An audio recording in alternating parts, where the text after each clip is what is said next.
I've never felt better about my life.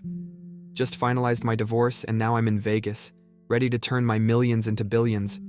It's a shame my ex took half my money, but I'm here to win it all back. Back to being a billionaire. Oh yeah, another win. Suck it, losers.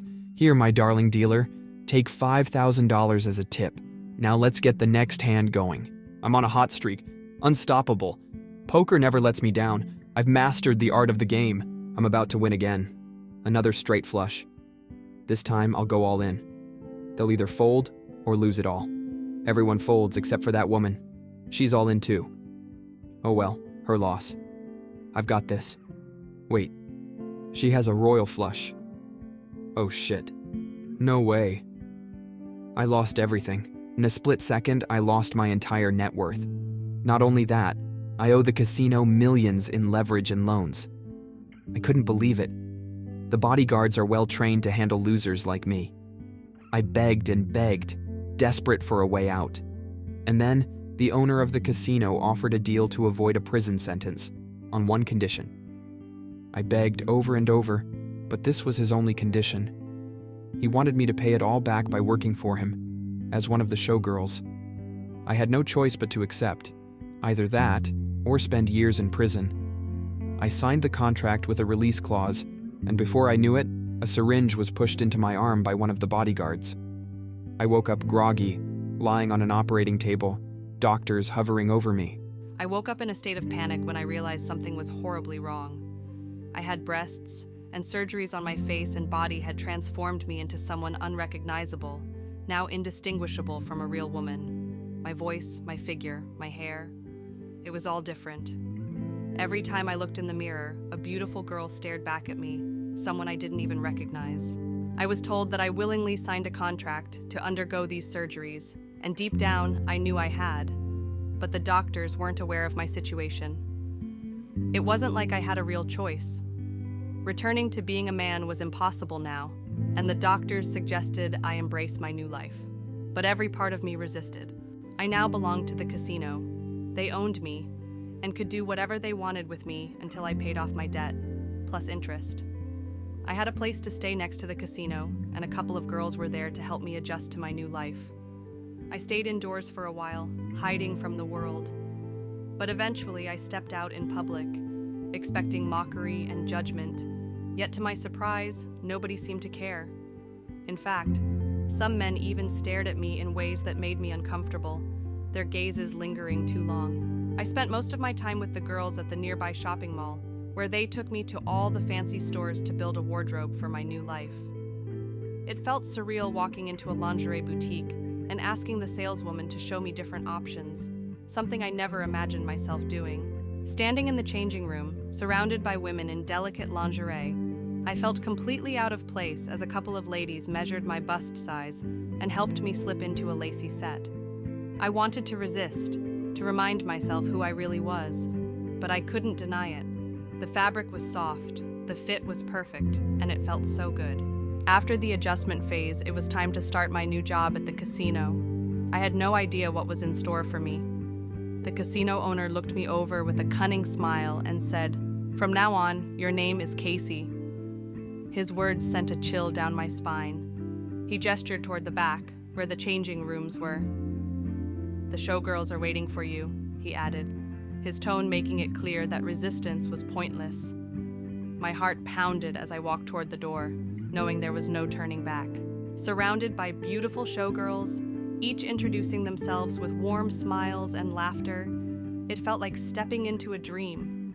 But even in my wildest fantasies, I never could have imagined being one of them, looking like them. The glittering outfits, the makeup, the way they carried themselves with effortless grace. And now, somehow, I was expected to do the same. They knew about my past, how I ended up like this. A few of the girls had been like me once, men who had walked the same path, trapped in the same fate. Seeing them brought a strange sense of relief, yet also a deep, gnawing fear.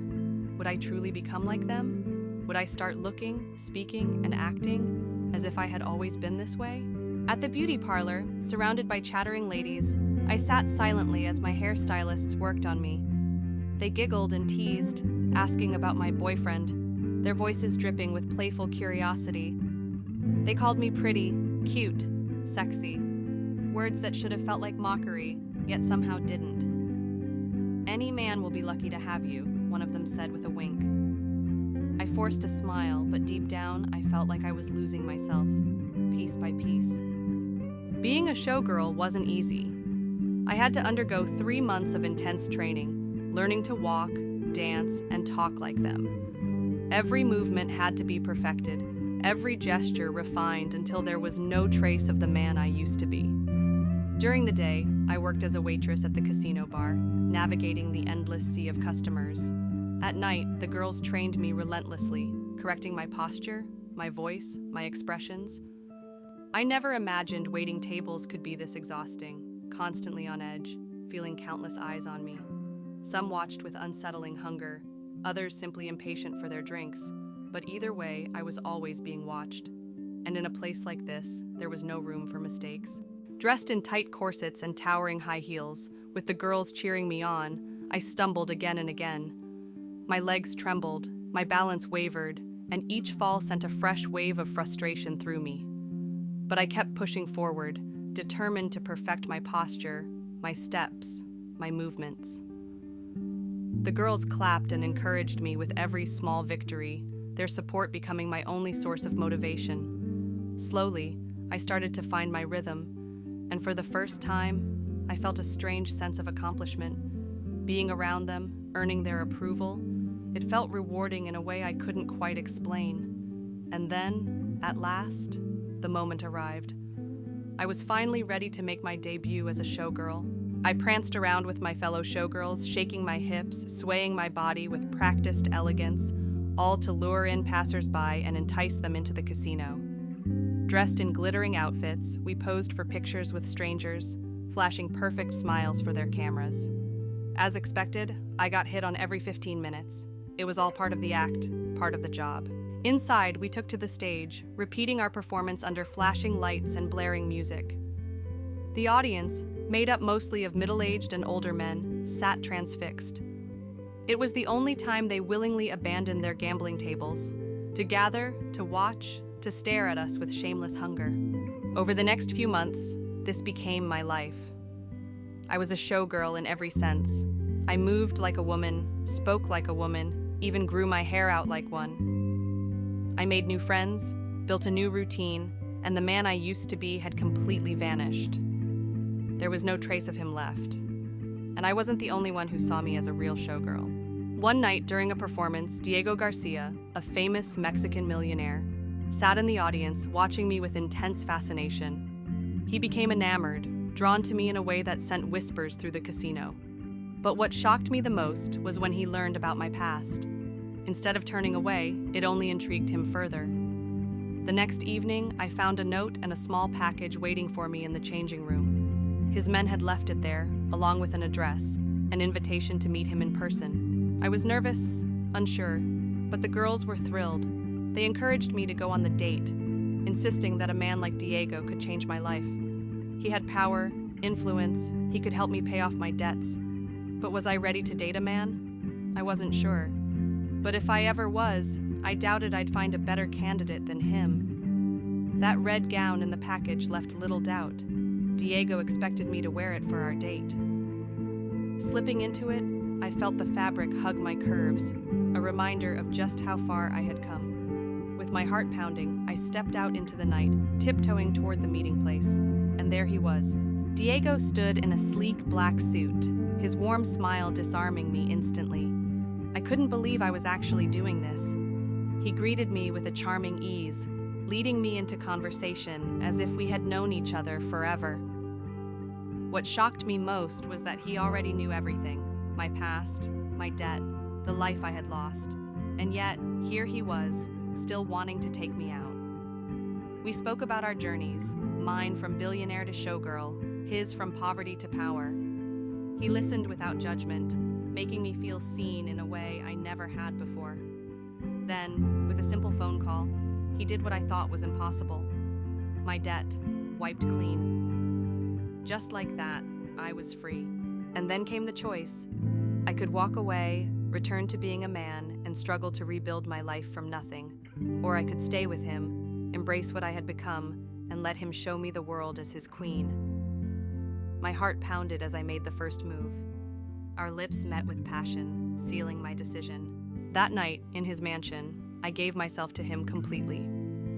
For the first time, I experienced intimacy as a woman. Waking up in his arms, wrapped in silk sheets, I felt a strange mix of emotions. It was incredible, intoxicating, but also deeply surreal. I wasn't just living as a woman, I was one now in every sense. My past felt distant, my old self a ghost. I moved in with Diego, embracing my new life as his devoted girlfriend. His penthouse was breathtaking, sprawling with luxury, filled with every indulgence I could imagine. I spent my days prancing around in silk robes, enjoying the lavish amenities, soaking in bubble baths and lounging on velvet chaise lounges. But Diego was old-fashioned. He liked his woman to be his woman. So I cooked for him, tidied up after him, and made sure his home felt warm and welcoming. And in return, every night, he worshipped me like a queen, showering me with pleasure so intense it left me breathless. I had never felt more desired, more owned, and I loved every second of it. He promised me a special gift for my upcoming birthday. After a day of celebrating on his private yacht, he told me to close my eyes. When I opened them, I gasped. Standing before me was a woman, tall, with striking orange hair, dressed in a classic maid's outfit. But it wasn't just any woman. It was him, the casino owner. Diego's voice was full of amusement. "I remember you always complaining about too much work at the penthouse," he said smoothly, motioning toward my new maid. "Maria," he introduced her. I couldn't help but smile as the former casino owner, now humiliated beyond words, lowered her gaze and muttered, "Yes, mistress." I had never received a better birthday gift. I sometimes wonder how Maria went from being a ruthless casino owner, striking fear into desperate men, to serving as my personal maid. Just how powerful is Diego to have reduced the most influential casino boss to this? Maybe it's time I ask her. If you're curious about Maria's story, let me know. Thanks for watching. Don't forget to subscribe for more videos.